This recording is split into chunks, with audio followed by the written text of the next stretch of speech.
Umuulan ng malakas ng araw na iyon, ang uri ng ulan na tila may bigat, parang pinipiga ang langit sa bawat patak. Sa ilalim ng kalaw-angin naming bubong, basang-basa ang mga pader at sumisingaw ang amoy ng lumang kahirapan.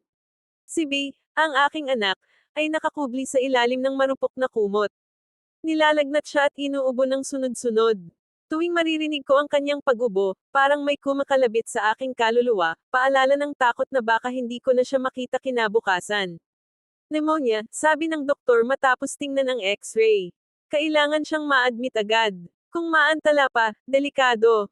Mga salitang parang mga pako sa dibdib ko. Alam kong wala na akong pera, ni piso, wala. Ang ipon ko ay naubos sa gamot, at ang mga amo kong pinagtatrabahuhan sa paglilinis ay halos hindi pa rin nakabayad sa akin. Wala na akong malapitan. Wala na akong kapamilya, ni kaibigang may kaya. Isang pangalan lang ang naiisip ko, bagaman ayoko man, wala na akong ibang pagpipilian, si Ramon, ang dati kong asawa. Kinabukasan, tumayo ako sa tapat ng malaki niyang bahay. Basa ako ng ulan, nanginginig sa lamig at kaba. Ang bahay ay moderno, maputi, at may mga ilaw na tila nanlilisik sa gabi, kabaligtaran ng buhay naming mag-ina. Pagbukas ng pinto, siya nga, si Ramon. Walang bakas ng dating pagmamahal, tanging lamig at pagod sa kanyang mga mata. Anong kailangan mo? Tanong niya, malamig, parang boses ng isang estranghero.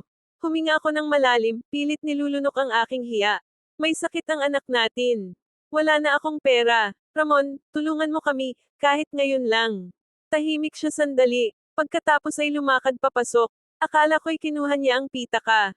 Ngunit nang bumalik, may hawak siyang lumang Amerikana, punit at marumi. Inihagis niya ito sa akin. Wala akong maibibigay sa'yo. Umalis ka. Huwag mo na akong lapitan muli. Tumama sa sahig ang Amerikana, sabay sara ng pinto. Narinig ko ang kalabog nito, kasabay ng pagbagsak ng luha ko. Pagbalik ko sa bahay, tulog si B, humihinga ng mabigat.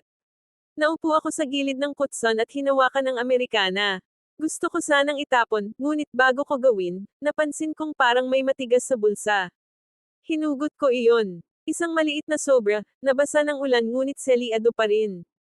Sa loob nito, may sauce at isang papel. Dahan-dahan kong binuksan ang sulat.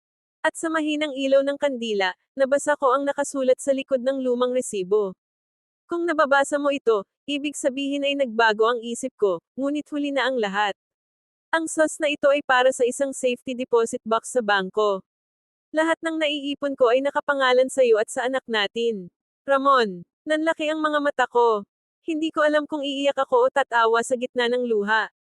Hindi ko rin alam kung ito ay panghihinayang, kabayaran, o huling paumanhin mula sa taong minsang nagwasak ng buhay ko. Tinitigan ko ang natutulog kong anak. Sa unang pagkakataon matapos ang maraming taon, naramdaman kong may pag-asa pa pala.